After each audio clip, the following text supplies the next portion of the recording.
السلام عليكم ورحمة الله، ازيكم عاملين ايه؟ يا رب تكونوا بخير وفي أحسن حال. مع بداية سنة الدراسة الجديدة كل أم بتدور على أفكار جديدة وسهلة لللانش بوكس، والنهاردة جبت لكم وصفة معجنات رهيبة طرية وهشة وبتتشكل بأكتر من طريقة علشان تنوعوا لأولادكم كل يوم. هتكون وجبة مشبعة ولذيذة وهتخليهم يرجعوا من المدرسة فرحانين. بس قبل ما نبدأ بالوصفة، لو لسه ما اشتركتيش في القناة، أنا سمر ودي قناتي، ويلا بينا نشوف الوصفة. عندي نص كوباية من المية، عليها كيس من الخميرة الجافة ومعلقة كبيرة من السكر.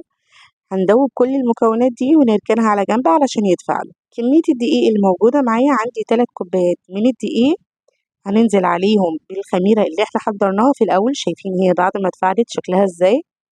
هننزل عليها بالخليط، وبعد كده عندي بيضة كاملة بحرارة الغرفة، وعندي كيس من البيكنج باودر، معلقة صغيرة من الملح، ومعلقة كبيرة من السكر، وعندي فنجان من الزيت. أنا هاخد 3/4 الكمية وهسيب الربع بتاعها، وده علشان ألم بيه العجينة.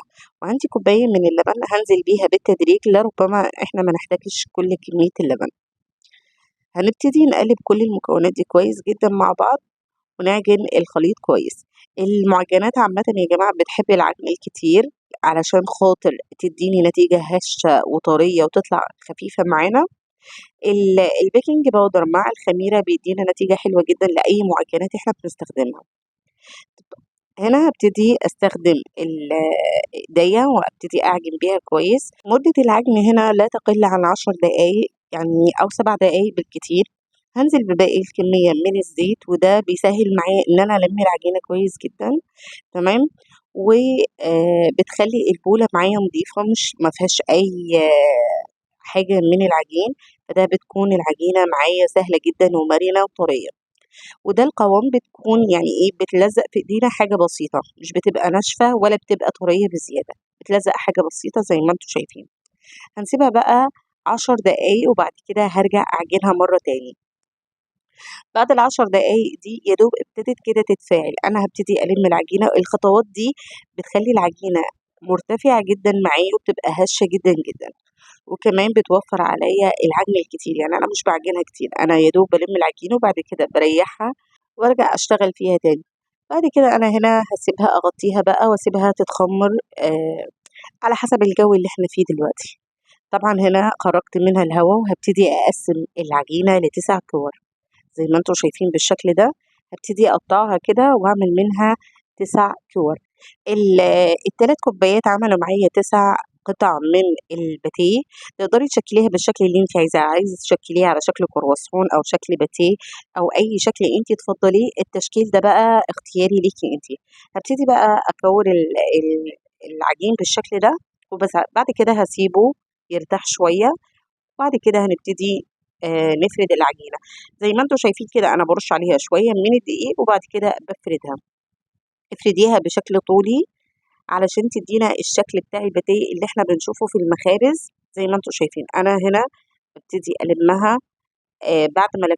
بعد ما فردتها كده هبتدي اطبقها من الناحيتين، وبعد كده هبتدي اشكلها زي ما انتوا شايفين على شكل رول رفيع. تمام. وبعد كده بايديا همسك، هثبت بطرف وهبتدي افرد بالطرف التاني على شكل رفيع خالص من الطرف التاني زي ما انتوا شايفين كده. من ورا العجينة عريضة، ومن قدام رفيعة زي ما انتوا شايفين. وبالمردنة هبتدي اعمل شكل العجينة زي ما انتوا شايفين. انا طبعا الاول هخلص كل الكمية بالشكل ده، يعني كل الكور اللي موجودة معايا هعملها بالشكل ده واركنها على جنب لغاية ما اخلص زي ما انتوا شايفين، وبسيبها 10 دقايق بس وارجع افردها مرة تاني. بعد كده هجيب المردنة وابتدي افردها زي ما انتوا شايفين بالشكل اللي انتوا شايفينه ده. هبتدي افرد الاول من فوق على عريض ومن تحت على رفيع زي ما انتوا شايفين كده، وبعد كده هبتدي اعرضها من الجنب. تقدري كمان تحشي الحشوة اللي انت تحبيها، عايزة تحشيها جبنة، عايزة تحشيها نوتيلا، زي ما انت حابة. الحشو ده اختياري. لو انت كمان حابة تحشيها كبدة، اي حاجة انت حابة تشكليها للاولاد اعمليها زي ما انت عايزة. هبتدي بقى الفها رول زي ما انتوا شايفين بالشكل ده. شايفين انا بلف بكل سهولة، والعجينة طرية وسهلة في التشكيل. وبعد كده عندي صينية مدهونة وعليها رشة دقيق خفيفة زي ما انتم شايفين. بعد كده باسيبها ترتاح شوية بسيطة كده، وبعد كده هابتدي أدهن الوش بتاع العجين.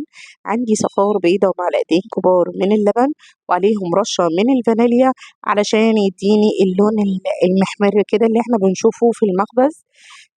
طبعًا المعجنات دي حرفيًا هشة وطرية جدًا، طعمها رهيب، أحلى كمان من اللي إحنا بنشتريها من المخابز.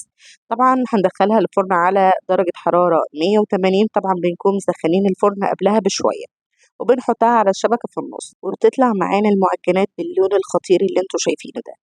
بعد ما بتطلع من الفرن مباشرةً شُفتوا الخليط اللي إحنا عملناه صفار بيضة والمعلقتين دول، طبعًا مش الكمية كلّها بتخلص معايا في الدهان، فبيفضل كمية أنا بابتدي أدهن بيها الوش بتاع المعجنات علشان تدّيني لمعة حلوة، وكمان تخلّي المعجنات طرية جدًا.